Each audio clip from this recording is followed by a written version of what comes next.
know why I'm not having an aneurysm over people losing their food stamps on November 1st? Here's why. Come grocery shop with us. Go by faster. I should not have to pay to feed you and your 9 children. I'll be the selfish one. My kid comes first in my eyes, not you. I would take a third job. I have 2 jobs. I would take a third job if I had to, just to make sure my kids ate. What are you doing for your kids besides coming on the internet and bitching? Katt Williams is back in the headlines again, and this time, it's not because he's clowning another comedian or spilling Hollywood secrets.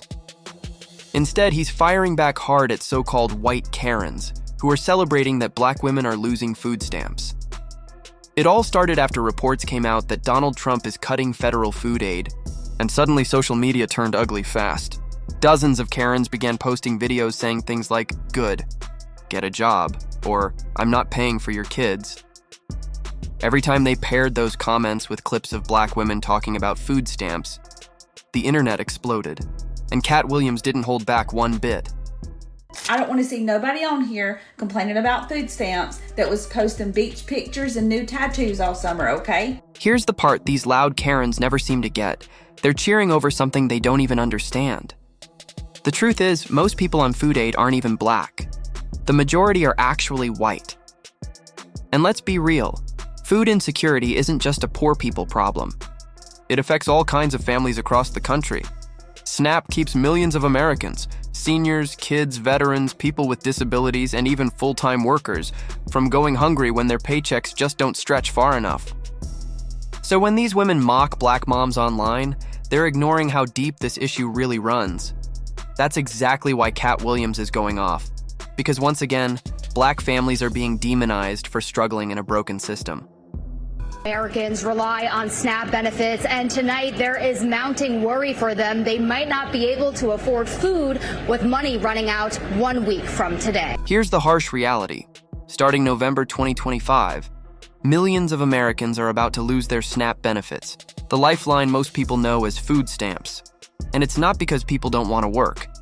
It's because the federal government is still stuck in a shutdown, and Congress hasn't approved the funding. The USDA is now claiming they can't legally send out November benefits without Congress signing off. But guess what? That's a flat-out lie. What they're not telling you is that the government could legally use emergency funds to keep SNAP running even during a shutdown. They're just choosing not to. In fact, the USDA's own shutdown plan literally says funding for SNAP operations is guaranteed even if the government stalls. So this isn't about legality, it's about priorities. And who gets left behind when politics takes over. And let's be honest, the folks in Congress aren't going to be the ones missing meals this holiday season, whether they wear blue ties or red ones. SNAP currently supports around 42 million Americans. That's 1 in every 8 people in this country. And here's the kicker. Most of those recipients are kids. So when politicians play games with funding, it's children who end up paying the price. On SNAP just work. I don't understand. My guy, most of the people who are on SNAP are children. According to 2023 fiscal analysis, it made up 39% of the people on SNAP. That's 12 million children. What most people still don't realize is that food insecurity isn't a personal failure. It's a national crisis that affects everyone. Even if you've never used SNAP, you still feel its impact. When millions can't afford food, it's not just families going hungry. The whole economy takes a hit. Kids who skip meals struggle in school. Adults get sicker without proper nutrition. Healthcare costs skyrocket for everyone. Local stores lose money when shoppers can't buy groceries, and prices go up for all of us. Food banks are stretched thin, trying to cover what the system ignores. And here's the crazy part. This isn't about a lack of money. Over 47 million Americans, including almost 14 million kids, face food insecurity, while 92 billionaires sit on $6.8 trillion. The problem isn't scarcity, it's greed and widening inequality.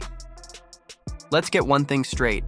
SNAP helps people from all backgrounds. According to the Food Research and Action Center, around 37% of recipients are white, 26% are black, and the rest are Hispanic, Asian, Native American, or multiracial. It's not just one group depending on food aid. It's a reflection of America's diversity. But here's the wild part. Most of those viral complaint videos you see online are fake. 9 times out of 10, that so-called angry woman crying about losing benefits isn't even real. She's an AI-generated black woman made to stir people up, and it works, because they want viewers to believe the stereotype and spread the hate. That viral clip we just saw? Totally fake. One of millions of AI videos flooding social media right now. No wonder things are getting so toxic. White Karens are out here cheering that black women are losing food stamps while ignoring that most people on Snap are actually poor white families. The hypocrisy is unreal. One woman on TikTok even went viral for a clueless rant about food stamps, but the internet came for her fast. The backlash was so brutal she ended up deleting the video altogether. She hopped online pretending to give real advice, but instead went on a full-blown rant dripping with arrogance. She started with, "What did you do? Stock up your pantry or just buy a bunch of junk food?" Then she turned political, snapping, "You can thank the Democrats for the government shutdown and your benefits not coming through in November." Her tone was cold, smug, and completely out of touch. Next, she mocked struggling families, saying they'd have to go to food pantries for Thanksgiving, bragging that they hand out turkeys and all the sides like that's something to laugh about. Then she added, "Better figure it out. I'm tired of hearing you complain," while proudly showing off her peanut butter and butter on toast as if that proved how tough and clever she was. She flexed harder, claiming she saw a woman getting $100 in food stamps and bragged she could make that last for months. She said she had 2 jobs and would take a third if I had to, just to feed her kids. And finally, she ended with pure cruelty. "What are you doing for your kids besides whining online?" The whole thing dripped with judgment, a woman turning other people's struggles into her personal victory speech. But here's the bright side of social media. Not everyone is spreading hate. There are voices like journalist Tay stepping up and breaking it down with facts. He's reminding people that these food aid cuts won't just hurt those on Snap. They'll hurt everyone. When millions lose access to basic food support, it sends shockwaves through the entire economy. Tay and others are using their platforms to wake people up, showing that this crisis doesn't stop at one community. It affects us all.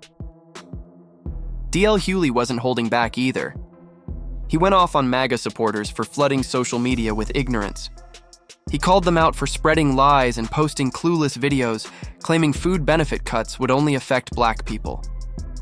Hughley made it clear that this kind of misinformation is dangerous and flat out wrong. He reminded everyone that hunger doesn't care about color. These cuts will hit struggling families of every race. His message was loud, sharp, and absolutely necessary. And of course, Katt jumped in again, and he didn't hold back. He clapped back at those Karens mocking black women for using food stamps, mixing jokes with real talk. Katt made it clear that black women aren't the ones who'll suffer most from these cuts. The real impact will hit poor families everywhere, no matter the color. Ever notice how every time the media talks about food stamps, they always show black people? That's not random. It's part of a bigger tactic. This whole debate shows how racism warps reality, turning allies into enemies and pushing people to vote against their own interests. And make no mistake, it's intentional. Those fake AI videos of black women complaining about food stamps? That's manipulation, plain and simple. They know exactly what they're doing, spreading stereotypes and hate.